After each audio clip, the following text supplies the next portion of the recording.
Los diversos agregados psíquicos que nosotros tenemos, en modo alguno son dignos. Lo único digno, lo único real, lo único que vale la pena en nosotros es la conciencia. Pero está dormida. No la sabemos manejar. Los agregados psíquicos se las llevan para donde ellos quieren. Nosotros realmente no sabemos usarla. Y eso es verdaderamente lamentable. Si queremos un cambio, pero un cambio de fondo, debemos también ir aprendiendo a saber qué cosa es eso que se llama conciencia.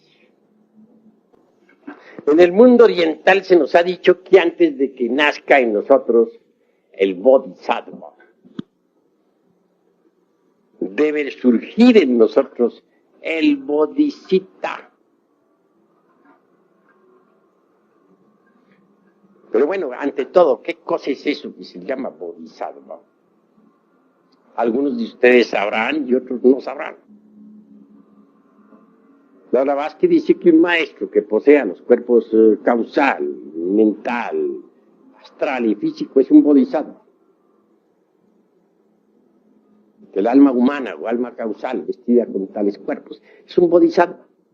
Ella hace plena distinción entre el maestro en sí, que es Atman Buddhi, o sea, el íntimo y la alma conciencia, y el bodhisattva, que es el alma humana revestida con los cuerpos existenciales superiores del ser.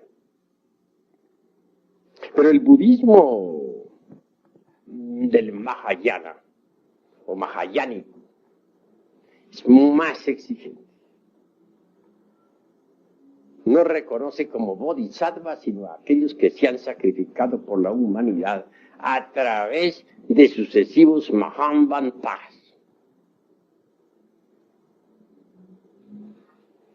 Hay dos clases, dice el budismo mahayánico, de seres. Los unos, por ejemplo, serían los budas pradyekas. Y los aspirantes a budas pradyekas, que son los sravakas. Estos no se sacrifican por la humanidad jamás. Nunca. Luchan, sí, por cambiar y cambio. Pero nunca dan su vida por sus hermanos. Y claro, jamás tampoco encarnan al Cristo íntimo. Los otros son los bodhisattvas verdaderamente. Aquellos que han renunciado a la felicidad del nirvana por amor a la humanidad. Aquellos que en distintos Mahamvantaras han entregado su sangre por la humanidad. Que pudiendo vivir felices en el nirvana han renunciado a cualquier felicidad por sus hermanos en la tierra. Son ellos los únicos que verdaderamente pueden encarnar al Cristo. Pero bueno, volvamos a esto del bodhicitta. ¿Qué cosa es el bodhicitta? Es la conciencia ya despierta, desarrollada, convertida en el embrión áureo. Es la verdadera armadura argentada que nos puede proteger de las potencias de las tinieblas, que nos da la sapiencia, la experiencia. Antes de que surja un bodhisattva dentro del interior de alguien, surge el bodhicitta, es decir, la conciencia despierta y desarrollada. Vean ustedes cuánto vale, pues, ese don que se llama conciencia. Es lástima que la humanidad tuviera la conciencia enfrascada entre el ego. Y es claro que mientras las gentes continúen pensando como piensan, sintiendo como sienten, y con sus mismas viejas costumbres rancias, no podrán despertar la conciencia. Continuará esta hipnotizada. Y en secuencia o como corolario diremos que nunca surgirá en gente así el bodhisattva. Cuando el bodhisattva, que es la conciencia desarrollada y despierta, surge en uno, en el aspirante, entonces pronto aparece el bodhisattva. Obviamente el bodhisattva se va formando dentro del clima psicológico del bodhisattva. Es grandioso el bodhisattva.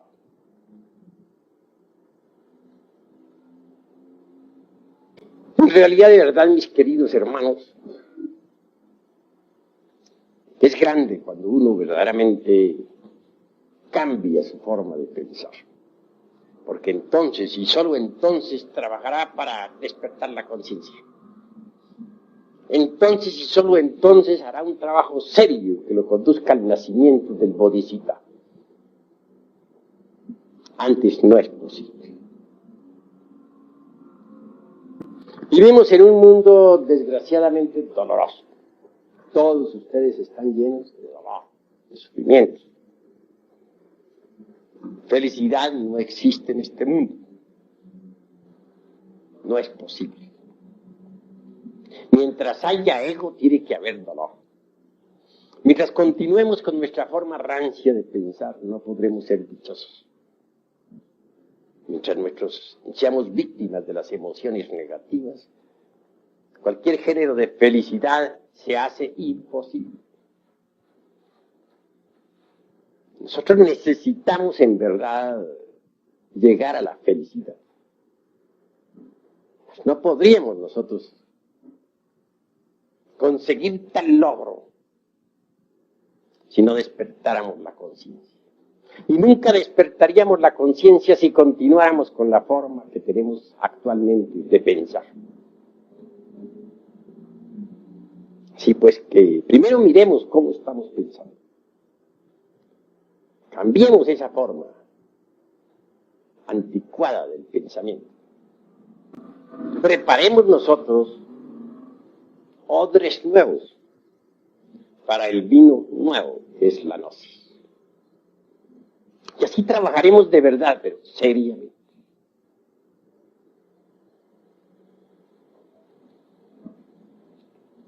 Este mundo en sí mismo es el producto de la ley de la originación. Este mundo se sostiene con las leyes de causa y de efecto, que son las leyes del karma. También se les llama leyes de acción y consecuencia. Tal acción, tal consecuencia. Este es un mundo bastante complejo. Es un mundo de asociaciones, combinaciones múltiples, dualismo incesante, lucha de los opuestos, etc. En estas circunstancias no es posible que exista en este mundo la felicidad. Cada uno de nosotros tiene que pagar su karma. Estamos llenos de deudas. Y ese karma obviamente nos trae mucho dolor, mucha amargura. No somos dichosos.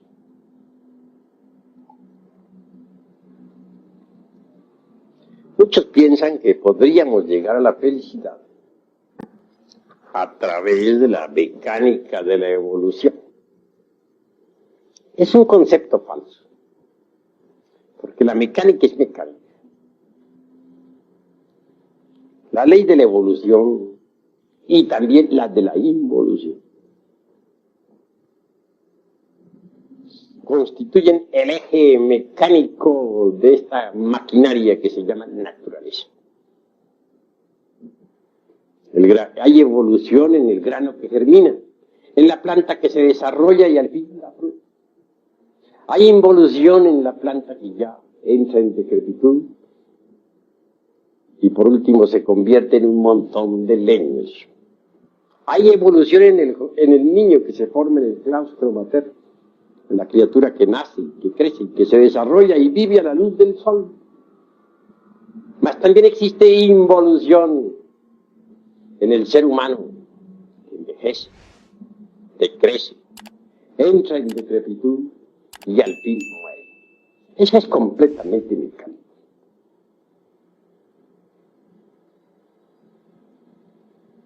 Mecánica es la ley del karma también, en cierto sentido.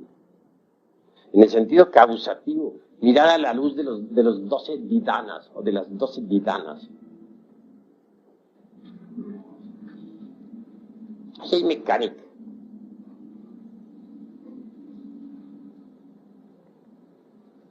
Nosotros necesitamos libertarnos precisamente de la ley del karma.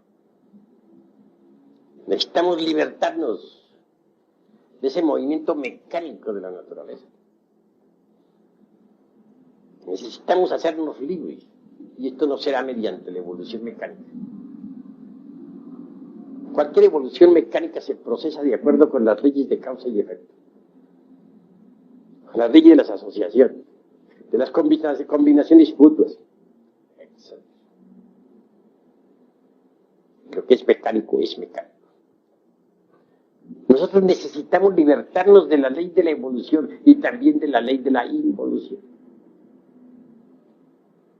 Necesitamos dar el gran salto para caer en el vacío iluminado.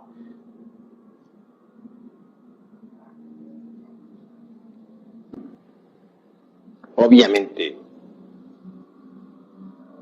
existe pues una antítesis entre la teoría de la relatividad que predicara un Einstein y el vacío iluminador. Lo relativo es relativo. La maquinaria de la relatividad funciona con la ley de los opuestos, con el dualismo, etc. En la lucha de las antítesis hay dolor. Y eso no es felicidad. Si queremos la auténtica felicidad, debemos salirnos de la ley de la mecánica esta de la relatividad.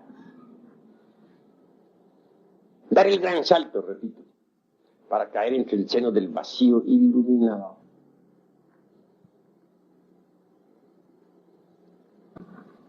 Yo experimenté el vacío iluminador en mi mocedad. Apenas sí tendría algunos 18 años de edad, cuando pude dar el gran salto, pasar más allá del tiempo y vivenciar eso que no es del tiempo.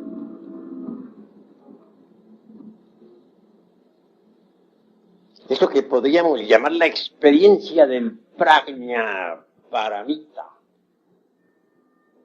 en su más crudo realismo. No está de más enfatizarles a ustedes la noticia de que tal vivencia pudo ser repetida 3 veces.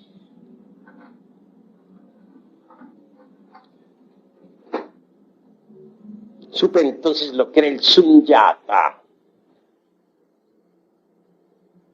Lo pude vivir.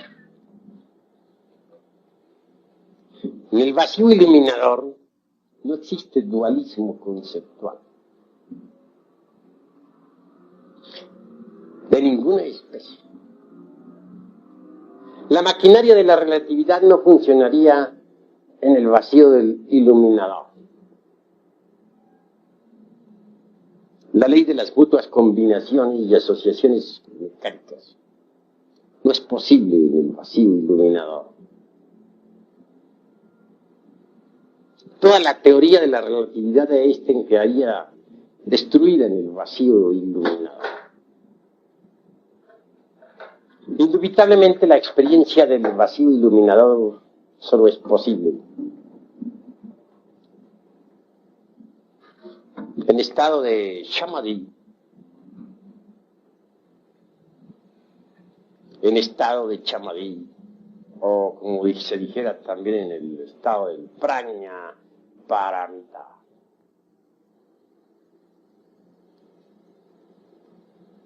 En el vacío iluminador no existen formas de ninguna especie. Podría decirse que allí pasa uno más allá del universo y de los dioses. En el vacío iluminador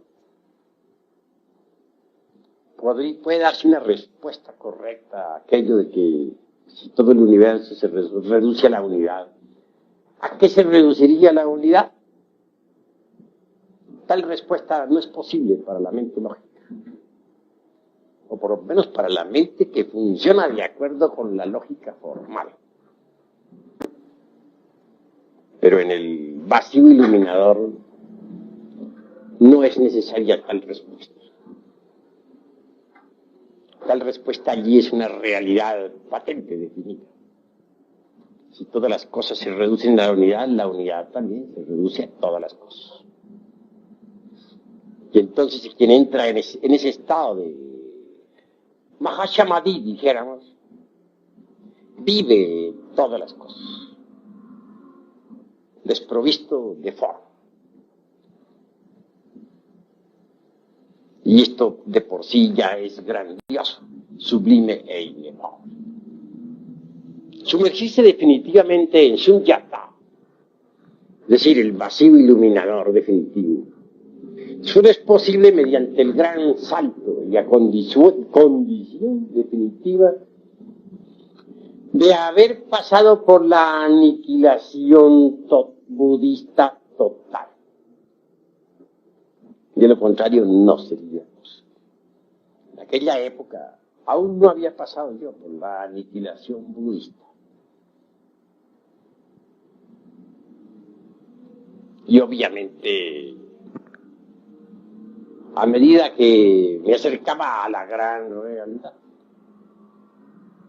la conciencia se expandía en forma desmesurada. Es obvio que en esta situación, no habiendo pasado por la aniquilación budista, sentí indecible terror, motivo por el cual regresé al universo de la relatividad de Einstein. Repito, 3 veces experimenté con el vacío iluminador. Y supe en el Sunyata, experiencia trascendental vivida, que hay más allá del vacío algo. ¿Qué? Eso que se llama talidad. La gran realidad.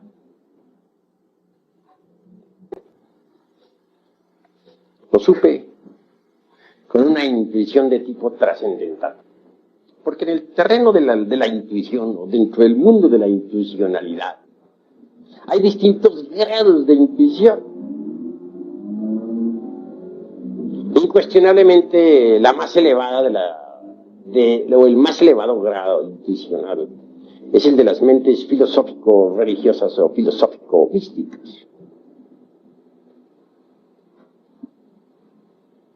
Es el tipo de intuición que corresponde al prajna paramita.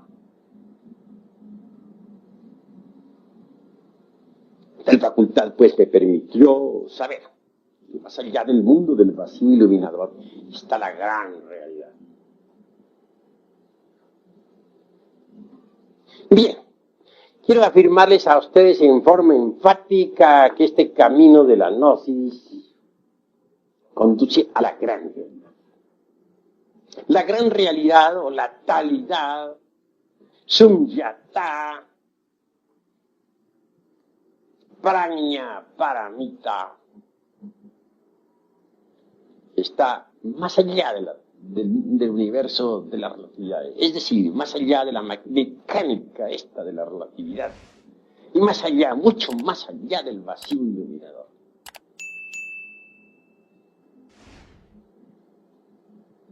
Es decir, la talidad trasciende a estos dos opuestos que yo llamaría mecánica de la relatividad y vacío iluminador.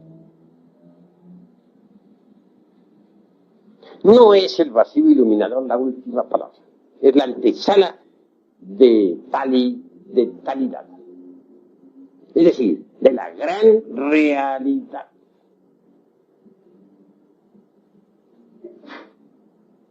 Estoy hablándoles a ustedes no en forma meramente teórica. Pasados Mahambantaras experimenté la talidad. Y como quiera que la conozca, tengo que dar de ello vivo testimonio. Lo importante para nosotros es pasar por una suprema aniquilación, a fin de que la conciencia convertida en bodhisattva y totalmente despierta pueda dar el gran salto para caer en el vacío iluminador. Un paso más y llegaremos a la talidad.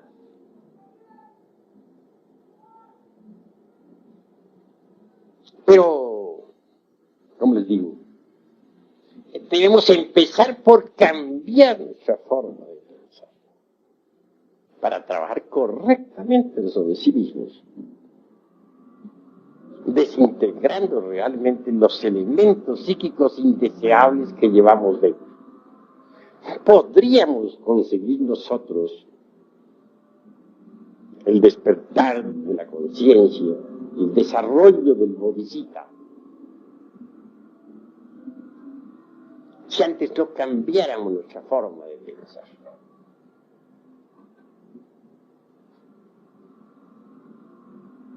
Es necesario saber meditar, comprender lo que es la técnica de la meditación.